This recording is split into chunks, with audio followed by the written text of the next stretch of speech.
we have Marcos Torres. He's the head of U.S. Communications, Media, and Entertainment Groups at RBC, the Royal Bank of Canada.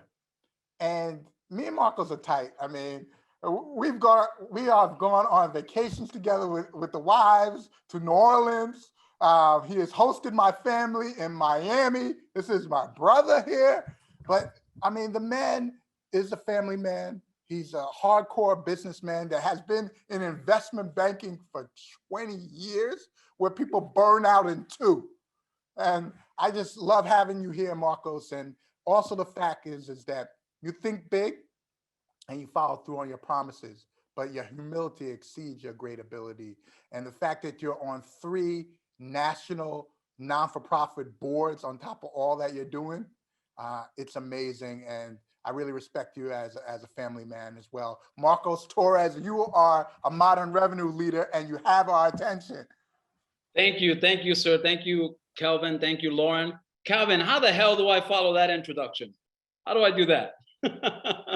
So look, I wanna, the world has been said by the other participants on the panel, the world has changed dramatically, and it's done so incredibly quickly. Not just COVID, but also the demands of work are even more than they were before. And folks are, you know, as was said earlier, working incredible hours. I was talking to my son the other day who told me it was Wednesday and I thought it was Thursday.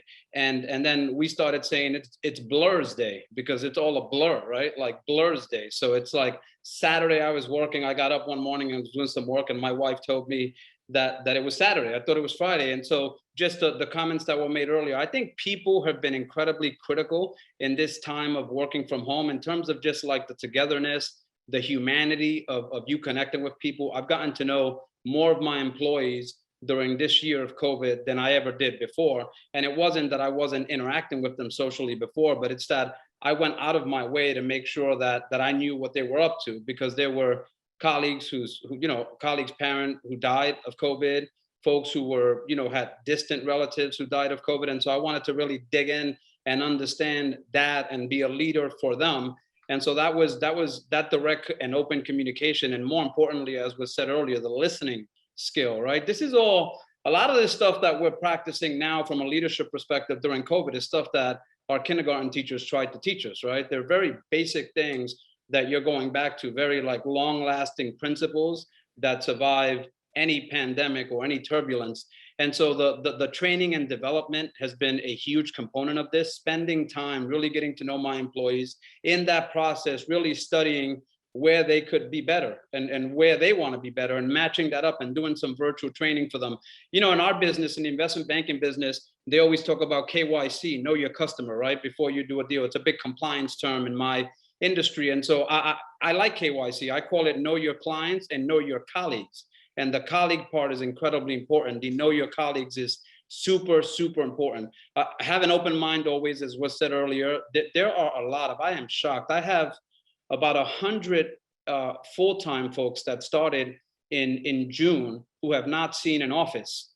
They just came out of college and they've been working professionally in banking and doing 80 to 100 hours a week, including working on weekends, and they've not seen a person physically since they began. So the demands on those folks and those young folks are incredibly complicated, just from an even training and development perspective, learning how to model, learning how to do presentations, learning how to present, frankly, in a physical world. And so it's been incredibly challenging. One thing that I like to think of, just to keep me honest, is the word black. Like the word black is interesting. So B for be real and human, L for listening intensely, A, ask a lot of questions, C, compassionately coach, and that's an interesting and kind of complicated term, but compassionately coach. And then K is the topic I talked about earlier, know your customer, know your colleague. And I think that those things kind of crystallize stuff, because as we return back to work, we learned some incredibly valuable lessons during this pandemic that I think we've become incredibly more efficient. We talk to each other a lot more. We think about each other a lot more, and just the sheer amount of work. Like 2020 was the best year that I've ever had in my 22 years of banking, and one of the best years that my firm's ever had. And my group, for sure, the business that I run, the media and communications business, had the best year ever. And I've been at RBC for 9 years. And prior to that, I was at JP Morgan for 15 years. I think as you step back and listen, I've learned everything that I've learned about leadership through this pandemic has been from listening, from really asking questions, having what we call chat and choose. So I'll get up every Saturday and every Sunday morning, I'll have a breakfast session virtually with just one person, one employee.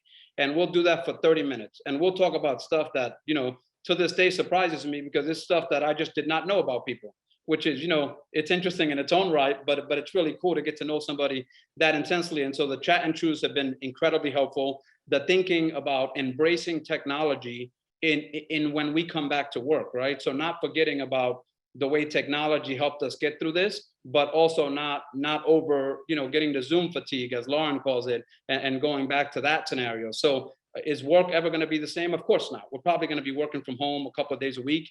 And we've instituted, the comment that others made earlier around just giving people days off, making sure they get mandatory time off, having the chat and choose, as I mentioned, with people, doing a lot of leveraging our employee resource groups, or ERGs, to put on virtual content that speaks directly to the issues of the time, not to theoretical philosophical issues, but the mental health issues that we're dealing with, right? Like how does, for example, a person of a diverse background really succeed in this virtual environment when they had issues when the world was together, right? When folks were physically in person. And so those nuanced issues, I have the privilege of chairing our firm's Diversity Leadership Council, and I sit on our investment banking management committee, and we deal with all of these very, very nuanced issues. And I am just shocked, like at the end of the day, at how often we sometimes get lost in our world and forget about humanity, forget about being human, about having a conversation and listening. So